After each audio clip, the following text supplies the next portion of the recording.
حصہ ہے آپ نے نوٹ کیا ہوگا وہ حصہ سب سے زیادہ طویل ہے، لمبا۔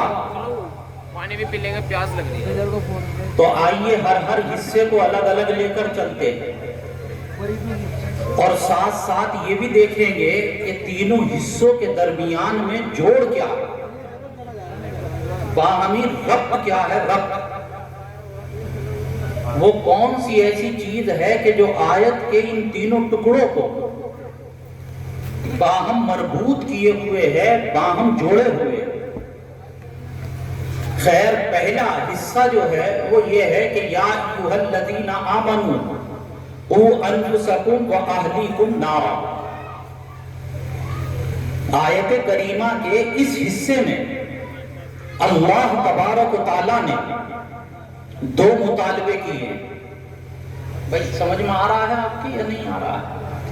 آیت کریمہ کے اس حصے میں اللہ تبارک و تعالیٰ نے کتنے مطالبے کیے؟ دو مطالبے کیے ہیں، دو۔ سمجھ میں آیا بھائی؟ کون کون سے؟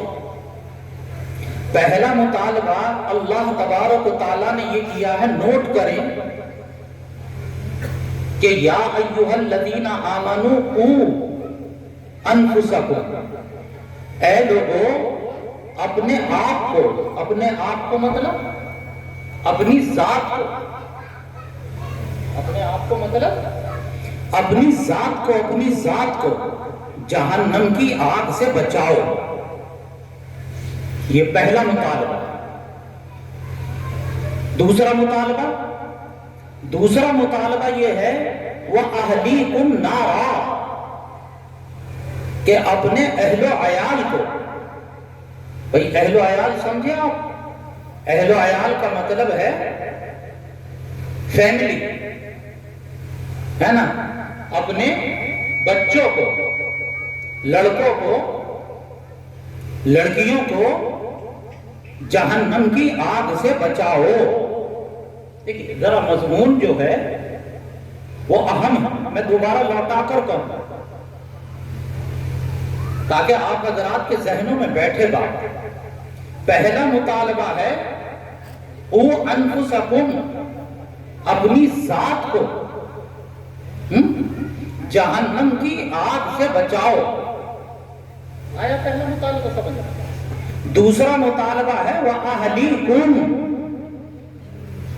اپنی فیملی کو، اپنے اہل و عیال کو، اپنے بچوں کو، چاہے لڑکے ہوں یا چاہے لڑکیاں ہوں، جہنم کی آگ سے بچاؤ۔ دونوں مطالبے آئے، یہ دو مطالبے۔ ان دو مطالبوں کو لانے سے پہلے ذرا قرآن پاک کی آپ بلاغت دیکھیں،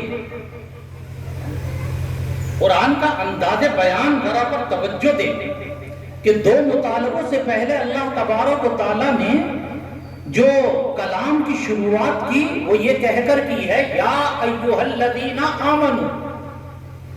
الفاظ بیٹھے ہیں، اگر غلط پڑھوں میں تو جو پکڑ سکتے ہیں، یہ جو شروعات کی ہے وہ کیا کہہ کر کی ہے؟ یا ایھا الذین آمنوا، کہ اے ایمان والو۔ سمجھ میں آیا بھائی ترجمہ؟ یا ایھا الذین آمنوا کا ترجمہ اے ایمان والو۔ اور پھر آگے دو مطالبے۔ پہلا مطالبہ اپنے آپ کو جہنم سے بچاؤ، اور دوسرا مطالبہ اپنی فیملی کو جہنم کی آگ سے بچاؤ۔ تو پانی پت کے اگر عاشقان رسول نے توجہ دی ہوگی تو یہ دو مطالبے کس سے ہیں؟ آپ میں سے کوئی بتائے گا کس سے ہیں یہ دو مطالبے بھائی؟ یہ جو دو مطالبے ہیں یا ایھا الذین آمنوا کہہ کر، یہ ایسا نہیں ہے کہ کسی اور مخلوق سے یہ مطالبے نہیں، یا کہیں کے رہنے والوں سے یہ مطالبے ہیں، صحابہ سے یہ مطالبہ تھا، نہیں۔ یاد رکھیں کہ یہ مطالبہ ہم میں سے ہر ایک سے ہے۔ ہاں، وہ جوان ہو اس سے بھی یہ مطالبہ ہے، وہ بڑی عمر والا ہو اس سے بھی یہ مطالبہ ہے، مرد ہو اس سے بھی یہ مطالبہ ہے۔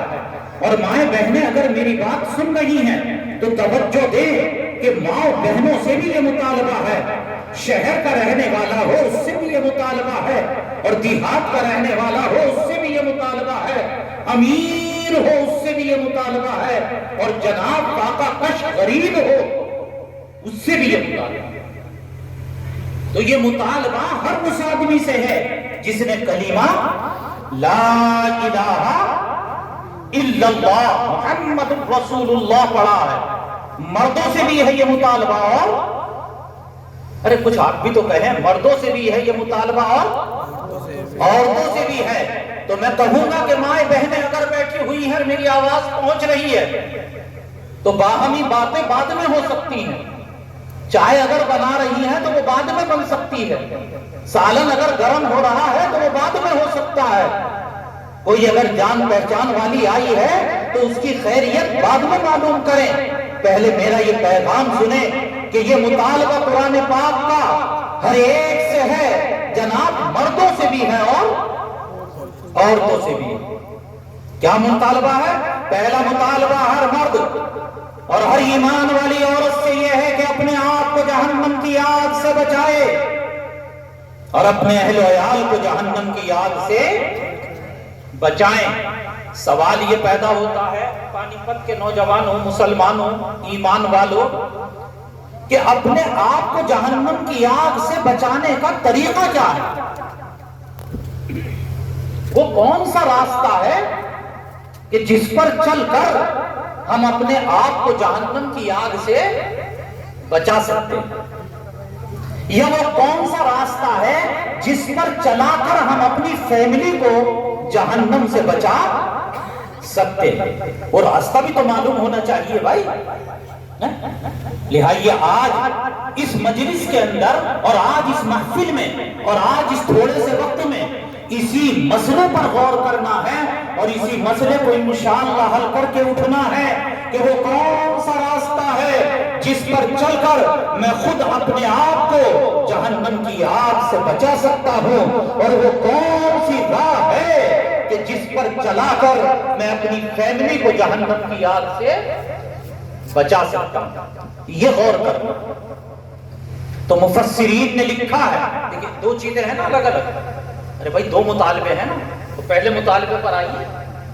مفسرین نے لکھا ہے، علماء نے لکھا ہے کہ اپنے آپ کو جہنم کی آگ سے بچانے کا صرف ایک راستہ ہے۔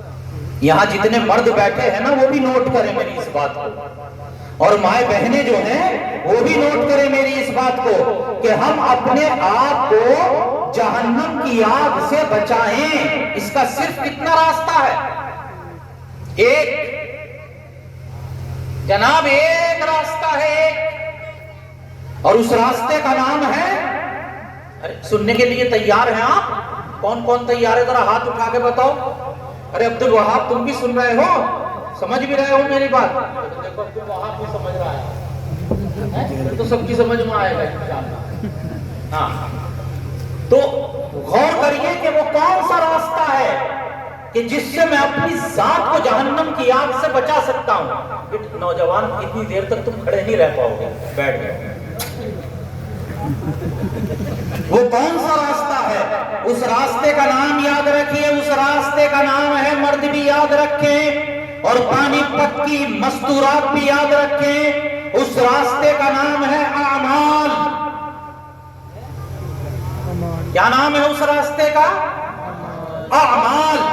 اعمال جیسے نماز، اعمال روزہ، اعمال جیسے زکوٰۃ، اعمال جیسے حج، اعمال جیسے قرآن کی تلاوت، اعمال جیسے اللہ کا ذکر، اعمال جیسے کہ تسبیحات، اعمال یہ ہے وہ اعمال کہ جن کو اپنا کر، جن پر چل کر میں اپنی ذات کو جہنم کی آگ سے بچا سکتا۔ لیکن ہاں بھائی تقریر کے بعد میں کوئی صاحب یہ اعتراض نہ کریں کہ مولا نے اعمال کا تو ذکر کیا، ایمان کا ذکر چھوڑ دیا۔ میں نے جان بوجھ کر چھوڑا، میں نے اس کو جان بوجھ کر چھوڑا ہے۔ کیوں؟ اس لیے کہ میرا خطاب اہل ایمان سے ہے، تو ایمان تو اللہ کا فضل ہے، اب ضرورت کس کی ہے؟ اعمال کی۔ تو تحیہ کر کے اٹھے ہر ایک ایمان والا مرد اور ہر ایک یہاں پر میرا بھائی اور ہر ایک کلمہ پڑھنے والا کہ انشاءاللہ ثم انشاءاللہ آج کے بعد اعمال کے اندر مضبوطی لائیں گے انشاءاللہ، اعمال میں مضبوطی لائیں گے انشاءاللہ۔ اب تک جو کمیاں رہی ہیں، کوتاہیاں رہی ہیں، اب آئندہ ان کمیوں کو دور کریں گے انشاءاللہ۔ تیار ہیں بھائی اس کے لیے؟ الحمدللہ الحمدللہ۔ تو یہ پہلا مطالبہ کہ کہ جہنم کی آگ سے اگر بچنا چاہتا ہے یہ نوجوان، اور جہنم کی آگ سے بچنا چاہتی ہے میری مائی، اور جہنم کی آگ سے اگر بچنا چاہتا ہے میرا یہ ایمان والا، تو یاد رکھے کہ وہ صرف ایک راستہ ہے جس پر چل کر میں اپنے آپ کو جہنم کی آگ سے بچا سکتا ہوں، اور اس راستے کا نام ہے اعمال، اس راستے کا نام ہے اعمال۔ تو تحیہ کریں آج، عزم کریں آج، زندگی کے اندر آج انقلاب لائیں گے ہم، اور آج سے یہ وعدہ کریں گے کہ انشاءاللہ ثم انشاءاللہ اب پانچوں وقت کی نماز مسجد کے اندر باجماعت ہوا کرے گی انشاءاللہ۔ ہے تیار بھائی اس کے لیے؟ پانچوں وقت کی نماز مسجد میں ہوگی، پانچوں وقت کی نماز مسجد میں ہوگی، اور ہوگی بھی کیسے؟ جماعت ہوگی۔ ہاں یہ بہت اہم چیز ہے نماز۔ کاش اللہ تعالیٰ اس کی قدر و قیمت اور اللہ تعالیٰ اس کی اہمیت آپ کو اور مجھے سمجھا دے، آپ کے اور میرے دل میں بٹھا دے، ہے نا؟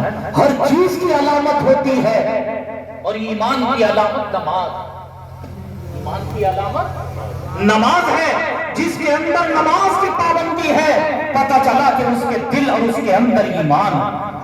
جب اندر ایمان ہوتا ہے تو وہ نماز پر ابھارتا ہے، جب اندر ایمان ہوتا ہے تو وہ آدمی کو نماز پر ابھارتا ہے، نماز پر ابھارتا ہے۔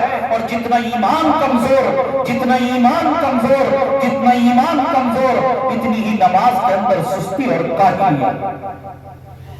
پانی پت کے لوگوں سے بڑے ادب اور بڑے احترام کے ساتھ یاد کرنے کے لیے آیا کہ مؤذن کی آواز کان میں جائے، چند قدم پر مسجد ہوتی، دور نہیں، صرف، اور اس مسجد کے پاس ایمان والے کا گھر ہے، ایمان والے کی دکان ہے۔ بسا اوقات یہ دیکھا ہے کہ مسجد کے قریب چائے کی دکان، چائے کا ہوٹل ہے، اور وہاں ایمان والے بیٹھے ہوئے ہیں، چائے چل رہی ہے، گپیں ہو رہی ہیں، اللے تللے میں پڑے ہوئے ہیں، ادھر ادھر کی غیبتیں چل رہی ہیں، اور مؤذن پکار رہا ہے اللہ اکبر اللہ اکبر، حی علی الفلاح حی علی الفلاح اور حی علی الصلاح حی علی الصلاح، کہ آؤ نماز کی طرف، آؤ کامیابی کی طرف۔ اور یہ ایمان والا چند قدم کی دوری پر بیٹھا ہوا چائے میں مشغول، یا بیڑی میں مشغول، یا سگریٹ میں مشغول، یا اور دوسری واہیات میں مشغول ہے۔ اتنا کمزور اس کا ایمان ہو چکا ہے کہ چند قدم چل کر اس چائے کے ہوٹل سے جو ایمان مسجد تک نہیں لا سکتا، پانی پت کے لوگوں، یہ فقیر یہ کہنے کے لیے آیا کہ وہ ایمان جو اتنا کمزور ہے کہ چند قدم چلا کر مسجد تک نہیں لے جا سکتا، وہ پل صراط کو کیسے پار کرا سکتا؟ وہ ایمان پل صراط کو کیسے پار کرا سکتا؟ دل پر ہاتھ رکھیں، مجھے بتائیں تو صحیح، مجھے بتائیں تو صحیح۔ صرف اس دعوے سے کچھ ہونے والا نہیں کہ پدرم سلطان بود کہ میں ایمان والا ہوں، جنت کا ٹھیکہ میرے لیے ہے، نہیں۔ پتہ چلا کہ جہنم کی آگ سے بچنے کا راستہ دعویٰ نہیں، اعمال۔ بھائی یہ پہلی بات سمجھ میں آئی یا نہیں ہے؟ یہ 6 بات، ارے ہاں نام میں کچھ تو بولیے، جو کہہ رہے ہیں ہاں جی آ گئی، کون آ گئی؟ ارے بھیا تو یہ کہو بات سمجھ میں آ گئی، اب آ گئی یہ تو بڑا معاملہ خراب ہے. مؤنث کا صیغہ ہے اردو میں نہیں، یہ 12 بجے کے بعد روکنا اور تو آپ سوچے تو پتہ نہیں ہے کہاں سے کہاں لے گئے. جب اتنی تاخیر سے بیٹھیں گے تو کسی نے کسی طرح سے جوڑے بھی تو رکھتے ہیں نا، مجمع کو نہیں جوڑ کر رکھا ہے. بس اتنا سا ہے کہ آپ کے چہروں پہ مسکراہٹ آ گئی، ہمارا دل بھی باغ باغ ہو گیا، اور دل سے یہ دعا نکل رہی ہے کہ ایسے ہی اللہ تبارک و تعالیٰ آپ کو ہمیشہ ہنستا مسکراتا رکھے. کہہ دیجئے آمین یا رب. اب دوسرا مطالبہ آئیے، یعنی درجہ بدرجہ چڑھ رہا ہوں بات. دوسرا مطالبہ کیا ہے؟ دوسرا مطالبہ یہ ہے کہ وقوا انفسکم کے بعد واہلیکم نار، کہ اپنے اہل کو، اہل کا ترجمہ ابھی کیا میں نے، اہل کا ترجمہ کوئی ساتھی بتائے گا؟ یاد رہا کسی نے کیا؟ فیملی. ہاں ماشاءاللہ، اسے کہتے ہیں توجہ سے. کیا کہتے ہیں؟ توجہ سے سننا. کان کا لگانا ہمارے کام، ہمارا اختیار ہے، یہ ہمارا کام ہے کہ کان کو لگائیں، اور دل میں بٹھانا اللہ کا کام ہے. وَأَلْقَى السَّمْعَ، تو پہلے آدمی غور سے سنے تو صحیح، جو اپنا کام کرنے کا ہے وہ تو کرے، غور سے تو سنے. جب غور سے سنے گا تو انشاءاللہ ثم انشاءاللہ بات دل میں بیٹھے گی بھی انشاءاللہ. اور جب دل پر لگ جاتی ہے جناب، جب دل پر لگ جاتی ہے تو عمل آسان ہو جاتا ہے. ہم نے اردو ادب کے اندر پڑھا ہے کہ جب ایک آدمی کے دل کو لگی تو پہاڑ کو کاٹ کر،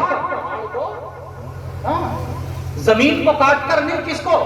پہاڑ کو کاٹ کر پانی کی نہر کا نکالنا بھی اس کے لیے آسان ہو گیا. تو اصل دل پر لگے گی. کب لگے گی؟ جب ہم اپنے کان کو غور سے بات کو سنیں. کان ہمارا ہے، توجہ سے سنیں. بھئی اس کی مثال ایسے دیکھیے آپ کہ بارش ہو رہی ہو، آپ نے پیالے کو بارش میں رکھا اور الٹا کر کے رکھ دیا تو کچھ بھی نہیں آئے گا. کہ کتنی ہی موسلادھار بارش پڑ رہی ہو لیکن الٹا پیالہ ہے تو کیا آئے گا؟ آئے گا کب؟ جب کہ پیالے کو کیسے کر کے رکھیں؟ سیدھا کر کے رکھیں. جب کیسے کر کے رکھیں بھائی؟ سیدھا. تو یہ توجہ سے سننے کی بات ہے اس نوجوان کے. تو فرمایا کہ وَأَهْلِيكُمْ، کہ تم اپنی فیملی کو، اپنے بچوں کو، اپنے بیٹوں کو، اپنی بیٹیوں کو، مائیں بہنیں اگر سن رہی ہیں تو خاص طور سے غور کریں گی کہ اپنے بیٹوں کو اور اپنی بیٹیوں کو جہنم کی آگ سے بچاؤ. بھئی وہ کیا راستہ ہے کہ جس کی بنیاد پر بچے جہنم کی آگ سے، جس کی بنیاد پر فیملی جہنم کی آگ سے بچ جائے اور جنت میں جانے والی بن جائے. یہ بھی تو غور کرنے کی چیز تھی، نہیں تھی؟ اچھا چیز. ایمانداری کی بات بتاؤ، ماشاءاللہ آپ کے یہاں حضرت مفتی صاحب امام ہیں، کتنی مرتبہ جا کے ان سے معلوم کیا کہ فیملی جنت کے اندر جانے والی بن جائے اور جہنم سے بچنے والی بن جائے، اس کا راستہ کیا ہے؟ تعویذ تو معلوم کیا، خواب کی تعبیر تو معلوم کی، لیکن وہ پانی پت کے ایمان والے دل پر ہاتھ رکھ کے بتا کہ جنت میں میری اولاد چلی جائے، اس کی فکر مجھے کتنی مرتبہ ہوئی اور میں نے کتنی مرتبہ وہ راستہ معلوم. دیکھیں گروپ بندی پر مت آئیے، قرآن کو قرآن کے طریقے پر لیجئے، اکابرین نے جو کہا ہے اس کے روشنی میں لیجئے. میرے مفسرین نے لکھا ہے کہ اپنی فیملی کو، اپنی اولاد کو، اپنے گھر والوں کو جہنم کی آگ سے بچانے کا صرف اور صرف ایک راستہ. اتنا راستہ جی، اتنا راستہ عرض کروں، سننے کے لیے تیار ہیں آپ؟ وہ کون سا راستہ ہے؟ اس راستے کا نام میرے اکابرین نے لکھا ہے. میں ان کے معنی کو تعبیر دے رہا ہوں، تعلیم اور تربیت۔ اپنی فیملی کو جہنم کی آگ سے بچانا چاہے تو اس راستے کا نام ہے تعلیم اور تربیت۔ میں بہت احترام کے ساتھ یہاں علماء جو بیٹھے ہوئے ہیں، یہ تعلیم اور تربیت الگ الگ نہیں ہے۔ یہ تو کچھ عقل پھروں نے یہ نعرہ لگانا شروع کیا اور میری اپنے لوگوں نے بھی یہ سمجھ لیا کہ تعلیم الگ ہے اور تربیت نہیں۔ تعلیم اور تربیت کا تعلق تو بہت گہرا اور جناب بہت پرانا ہے۔ تعلیم ہی تعلیم سے کچھ نہیں ہونے والا، نوٹ کر کے جائے پورے ہوش و حواس سے۔ اور واقعی آپ کو میری بات ایک دم سے جا کر ایسی لگ رہی ہوگی، لیکن حقیقت یہی ہے کہ صرف تعلیم سے کچھ ہونے والا۔ اچھا تعلیم ہوگی تو آپ کیا بنا لیں گے؟ اتنا بڑا عالم بنا لیں گے۔ سب سے بڑا عالم کون ہے پتا ہے؟ ارے سب سے بڑے عالم کا نام پتا ہے؟ نہیں پتا تو یاد رکھیے، سب سے بڑے عالم کا نام ہے ابلیس۔ تعلیم کی کمی ہے وہاں، زبان کی کمی ہے وہاں، لغت کی کمی ہے اس کے پاس، ڈکشنری کی کمی ہے اس کے پاس۔ اگر کمی ہے تو تربیت کی کمی۔ تو صرف تعلیم نہیں، جب تعلیم کے ساتھ تربیت ہوتی ہے، جب جا کے رنگ آتا ہے، جب معاشرہ سنورتا ہے، جب جنان مزہ آتا ہے۔ اور اگر صرف تعلیم ہی تعلیم ہوتی ہے نا تو کرسی کے لائق تو بن جاتا ہے، ہاں، لیکن کرسی پر بیٹھ کر پھر ملک کا بھی سودا کرتا ہے، قوم کا بھی سودا کرتا ہے، عیاری بھی کرتا ہے، مکاری بھی کرتا ہے، حرام خوری بھی کرتا ہے۔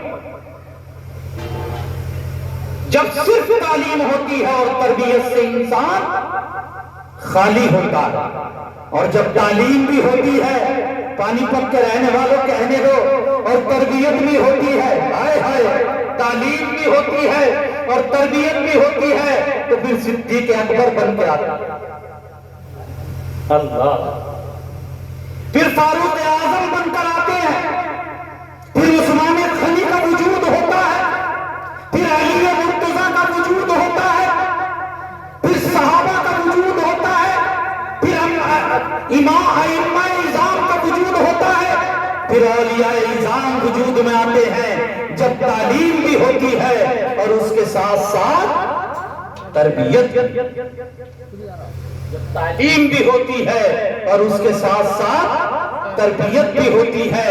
اور یہ بھی یاد رکھیے گا کہ تعلیم جیسے ضروری ہے، تربیت بھی ضروری ہے۔ تعلیم کے لیے تو مدرسہ ہے، ٹھیک، اسکول ہے، ٹھیک ہے، استاد ہے، ٹیچر ہے، گرو ہے، لیکن تربیت کی سب سے پہلی ابتدا مدرسے سے نہیں، اماں اور ابا سے ہوا۔ تربیت کی سب سے پہلی ابتدا جو ہوتی ہے وہ ماں سے ہوتی ہے، وہ باپ سے ہوتی ہے۔ سب سے بڑی تربیت کرنے والا باپ ہوتا ہے اور سب سے بڑی تربیت کرنے والی ماں ہوتی ہے۔ جب ماں تربیت کرتی ہے پھر کیا ہوتا ہے؟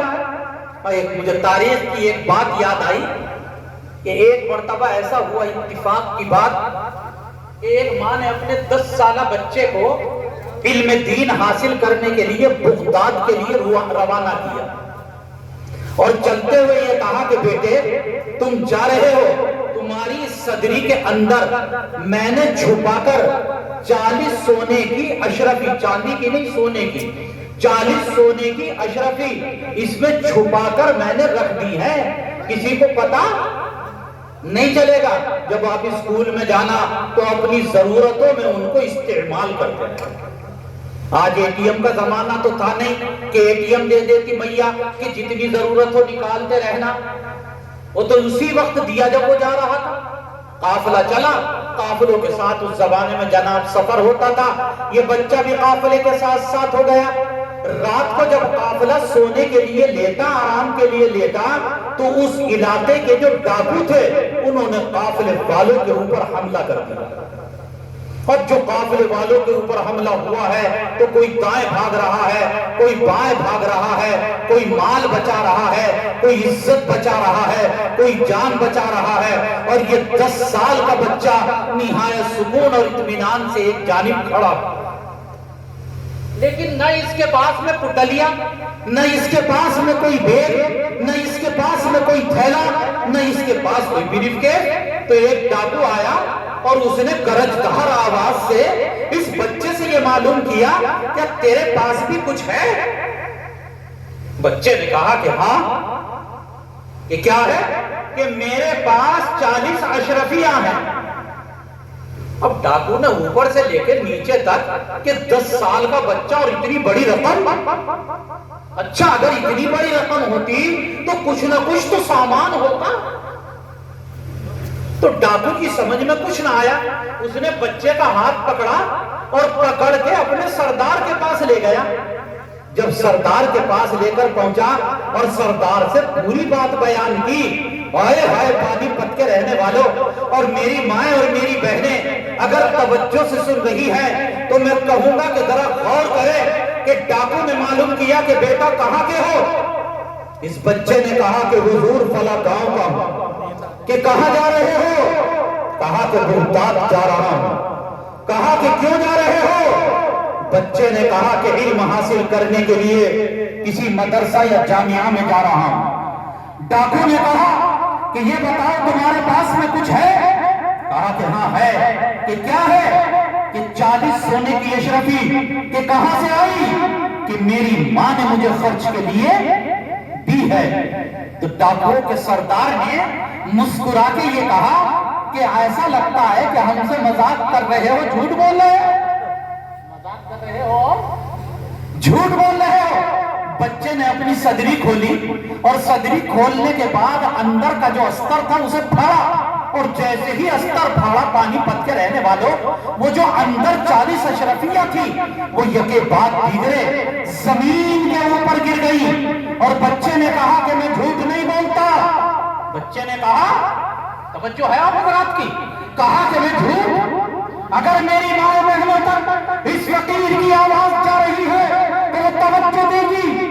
بچے نے کہا کہ میں جھوٹ نہیں بولتا. ڈاکو نے کہا کہ کیوں؟ بچے نے کہا کہ جب میں چلا تھا میری میاں نے مجھ سے کہا تھا کہ بیٹا زندگی میں کبھی جھوٹ مت بولنا، بیٹا زندگی میں کبھی جھوٹ مت بولنا.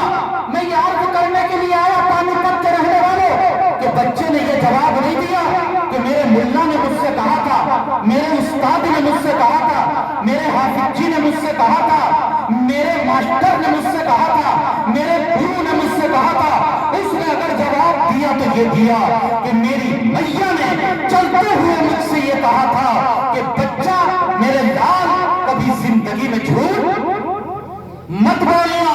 ہم ان جلسوں کے ذریعے، ان مدرسوں کے ذریعے، اس تعلیم کے ذریعے صرف یہ چاہتے ہیں کہ ہمارے گھر کے اندر جو مائیں ہوں، ہمارے گھر کے اندر جو بہنیں ہوں، ہمارے گھر کے اندر جو بچوں کو دودھ پلانے والی مائیں ہوں، وہ اس سطح کی ہونی چاہیے.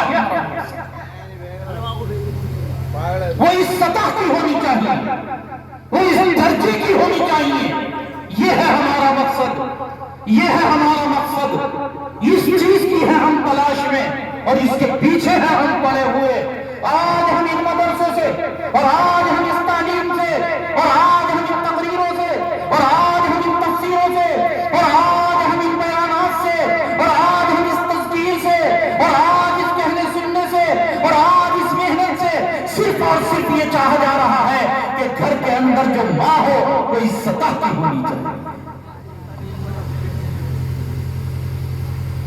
اور جب ماں اس سطح کی ہوگی، خدا پاک کی قسم، جب ماں اس سطح کی ہوگی تو پھر اس کی گود سے جو بچہ جنم لے گا وہ اپنے وقت کا شیخ عبد القادر جیلانی بن گئی. یہ وہی بچہ ہے جو آئندہ چل کر اپنے وقت کا شیخ کامل پیر طریقت شیخ عبد القادر جیلانی نور اللہ مرقدہ کے نام سے دنیا میں شہرت پائی، اور آج تک لوگ اس نام سے ان کو جانتے ہیں اور پہچانتے ہیں۔ لیکن ذرا غور تو کرے کہ عبد القادر سے شیخ عبد القادر، عبد القادر سے شیخ عبد القادر کے مرتبے تک لے جانے والا اگر کوئی ہے تو ایک ماں کا ہاتھ ہے، ایک ماں کا ہاتھ ہے، ایک ماں کا ہاتھ، ایک ماں کا ہاتھ۔ اللہ ہائے ہائے۔ اور اچھا شیخ عبد القادر جیلانی ہی کی کیا بات، ہمارے بزرگوں میں ایک بہت بڑے بزرگ گزرے، ان کا نام تھا حضرت امام بخاری محمد ابن اسماعیل، نام تھا محمد، ابا کا نام تھا اسماعیل۔ نام کیا تھا؟ محمد، اور ابا کا نام کیا تھا؟ اسماعیل۔ لیکن دنیا آج انہیں صرف امام بخاری کے نام سے جانتی ہے۔ آپ جانتے ہیں کہ امام بخاری کو امام بخاری کے درجے تک کس نے پہنچایا؟ ایک ماں نے۔ کس نے پہنچایا؟ ایک ماں نے۔ امام بخاری کے تذکرے میں باقاعدہ لکھا ہوا ہے، کیا لکھا ہوا؟ کہ ایک وقت وہ آیا کہ جب امام بخاری علیہ الرحمہ بچپن میں بیمار ہوئے اور آنکھوں کی بینائی بالکل ختم،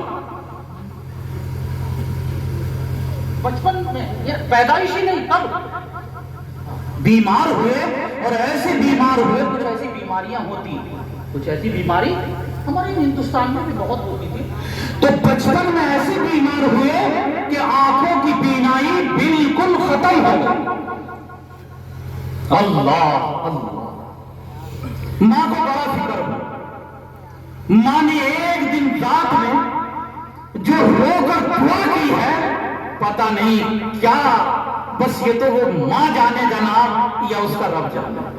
ہاں میں نے کتابوں میں جتنا پڑھا ہے وہ میں آپ کو بتاؤں کہ جب اس نے رات کو دعا کی اور صبح کو یہ بچہ محمد ابن اسماعیل البخاری جب صبح کو بیدار ہوتا ہے تو وہ یہ کہتا ہے کہ اماں آج مجھے سب کچھ نظر آ رہا ہے، آج مجھے سب کچھ نظر آ رہا ہے۔ اور وہ دعا ایک ایسی دوا ہوئی، وہ دعا ایک ایسی دوا اور ایک ایسا آپریشن ثابت ہوا کہ امام بخاری کا انتقال تو ہو گیا، لیکن خدا کی قسم ان کی آنکھوں کی بینائی پھر کبھی ختم۔ تو میں یہ کہنے کے لیے آیا اور یہ عرض کرنے کے لیے آیا کہ تربیت اس کی سب سے بڑی ذمہ داری ماں کے اوپر ہوتی ہے، باپ کے اوپر ہوتی ہے، ماں کے اوپر ہوتی ہے، باپ کے اوپر ہوتی ہے۔ اور میری بات شاید آپ کچھ لوگوں کو ذرا گراں سے گزر جائے، لیکن سچی بات یہ ہے کہ یہ جتنے ابا بیٹھے ہوئے ہیں اور جہاں تک امائیں میری باتیں سن رہی ہیں، یہ اگر چاہے تو گھر کا ماحول دین والا بنا سکتی ہے، اور یہ چاہے تو گھر کا ماحول فیشن والا بنا سکتی ہے۔ یہ ماں کے اوپر ہے، باپ کے اوپر ہے، دادا کے اوپر ہے، دادی کے اوپر ہے، جناب گھر کے بڑوں کے اوپر ہے کہ وہ گھر کے ماحول کو جیسے ڈھالنا چاہے تو ڈھال سکتے۔ ایک زمانہ وہ تھا کہ ہمارے گھر کے اندر بچہ اللہ اکبر کبیرہ، اللہ اکبر کبیرہ، جب بچہ نکلتا تھا تو وہ نمازوں کا عاشق، قرآن کا عاشق۔ وجہ یہ ہے کہ جب اس کی آنکھ کھلا کرتی تھی وہ دیکھتا تھا تو وہ باپ کو دیکھتا تھا کہ وہ بھی قرآن کی تلاوت میں ہے، ماں کو دیکھتا تھا وہ بھی قرآن کی تلاوت میں ہے، صبح صبح دادے ابا کو دیکھتا تھا کہ لاٹھی ٹیکتے ہوئے آئے وہ بھی قرآن کھول کر بیٹھ گئے، دادی اماں کو دیکھتا تھا کہ چوکی کے اوپر مصلی ان کا جائے نماز بچھا ہوا ہے اور وہاں بیٹھ کر قرآن کی تلاوت کر رہی ہے۔ بچے نے آنکھ کھولی، دادی کو بھی قرآن پڑھتے ہوئے دیکھا، تسبیح پڑھتے ہوئے دیکھا، دادا کو بھی قرآن پڑھتے ہوئے تسبیح پڑھتے ہوئے دیکھا، ابا اور اماں کو بھی قرآن پڑھتے ہوئے تسبیح پڑھتے ہوئے دیکھا، تو اس کا ذہن قرآن والا بنتا تھا، اس کا ذہن دین والا بنا کرتا تھا۔ اور آج نوبت کیا ہے، بڑا ہو یا چھوٹا ہر ایک کا ذہن موبائل والا بنا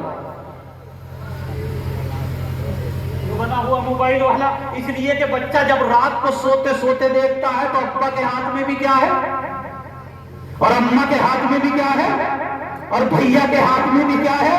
موبائل. اور اپی کے ہاتھ میں بھی کیا ہے؟ موبائل. چھوٹے کے ہاتھ میں بھی کیا ہے؟ موبائل. اور بڈھے کے ہاتھ میں بھی موبائل. ہاں وہ بھی کہہ رہا ذرا لگا کے دینا. اگر لگ نہیں رہا اس سے صحیح تو کیا کہہ رہا ہے کہ ذرا لگا. تو بچے نے آپ کو سوتے سوتے دیکھا کہ موبائل, اور جب صبح کو آنکھ کھلی تو جب بھی موبائل, تو اس کا ذہن موبائل والا بن گیا. آپ دیکھ لیجئے روتا ہوا بچہ ہو, آپ قرآن سنائے نہیں چپے گا, اللہ کا نام لے نہیں چپے گا, نبی کا نام لے نہیں چپے گا, اور موبائل چلا دے تو ارے کچھ آپ بھی تو بولو کم سے کم. تو جیسا ماحول آسمان سے نہیں اترا کرتا, ماحول تو میں بناتا ہوں, ماحول آپ بناتے ہیں, ماحول ہم سب مل کر بناتے ہیں. آئیے تحیہ کریں, پانی پت سے اس چیز کی ابتدا کریں, اور اس محلہ غوث علی شاہ, اس محلہ غوث علی شاہ سے اس بات کی ابتدا کریں کہ یہاں جتنے بھی جوان اور یہاں جتنی بھی مائیں بیٹھی ہوئی ہیں, اس بات کا تحیہ کر کے اٹھیں کہ انشاءاللہ ثم انشاءاللہ. تیار بھائی؟ انشاءاللہ ثم انشاءاللہ اپنے گھر کے ماحول کو قرآن کی تلاوت والا بنانا ہے انشاءاللہ, ہے نا, نمازوں والا بنانا ہے انشاءاللہ. کچھ نہ کچھ نمازیں اپنے گھروں میں بھی پڑھی, مائیں بہنیں بھی گھر میں نماز پڑھیں, اور کچھ نمازیں اپنے گھروں میں بھی پڑھیں. اگر زیادہ نہ ہو سکے تو فجر کی سنتیں جب چلیں تو گھر سے پڑھ کے نکلیں. نہیں, کچھ سنتیں نفلیں مسجد میں پڑھ لیں, اور کچھ کہاں پڑھیں؟ آ کر گھر میں پڑھیں. جب گھر میں نماز پڑھیں گے تو برکتیں بھی آئیں گی, تلاوت کریں گے تو برکتیں بھی آئیں گی. اور گھر کے چھوٹے بچے جناب یہ تو نقال جی ہوتے ہیں, جیسا کرتے ہوئے دیکھیں گے ویسا ہی کرنے والے یہ بھی بن جائیں. ارے بڑی دیر ہو گئی بولتے ہوئے. تو دونوں باتیں سمجھ میں آئی بھائی میری؟ اپنے آپ کو جہنم کی آگ سے بچانے کا طریقہ کیا ہے, اور فیملی کو جہنم کی آگ سے بچاؤ اس کا طریقہ کیا ہے؟ تعلیم اور تربیت. تو کم از کم زیادہ بھی آپ سے نہ ہو سکے تو ہر ایک گھر کے اندر آج سے پابندی ہو کہ ہم کچھ اور نہ کریں گے, 24 گھنٹے میں صرف 10 منٹ نکالیں گے. کتنی دیر بھائی نکال سکتے ہیں نا؟ 10 منٹ. اس 10 منٹ میں ہمارے حضرت شیخ مولانا محمد زکریا نبّر اللہ ورقدہ کی حکایات صحابہ میں لکھی ہوئی ہے, اس کی تعلیم 10 منٹ گھر میں کریں گے انشاءاللہ. کون کون تیار ذرا بتائیں؟ ایک ہاتھ سے نہیں ہوگا, دونوں ہاتھ سے پکڑ کے کریں گے. جب ایک ہاتھ سے تھوڑا ہی ہوگا, دونوں ہاتھ سے انشاءاللہ, ہے نا. میرے ایک استاد تھے, وہ کہا کرتے تھے کہ زبیر ان بزرگان دین اور صحابہ کے واقعات پڑھا کرو. کہا کرتے تھے وہ مولانا نور عالم صاحب, خلیل امین مفتی صاحب سمجھ گئے. کہا کرتے تھے کہ بچوں ان صحابہ کے اور اولیاء اعظام کے حالات زندگی اور واقعات پڑھا کرو. خدا کی قسم اس سے ایمان ایسا بڑھتا ہے جیسے رات کی تاریکی میں ککڑی بڑھا کرتی ہے, جیسے رات کی تاریکی میں ککڑی بڑھا کرتی ہے. تو اپنے یہاں اس چیز کا تذکرہ شروع کریں گے انشاءاللہ. خیر آگے سنیے گا, یہ تو پہلا ٹکڑا ہوا. دوسرا ٹکڑا کیا ہے؟ میں تھک بھی آیا. دوسرا ٹکڑا کیا ہے؟ وَقُودُهَا النَّاسُ وَالْحِجَارَةُ. سوال یہ ہے کہ وہ جو جہنم ہے, وہ جہنم کا ایندھن اور اس آگ کا ایندھن کیا ہے؟ تو اس آگ کے ایندھن کے بارے میں یہ بتایا کہ اس کا ایندھن 2 چیزیں ہوں گی, ایک تو انسان اور دوسرے پتھر. یہ قرآن پاک کے اس دوسرے ٹکڑے میں اور دوسرے حصے میں بتایا گیا ہے.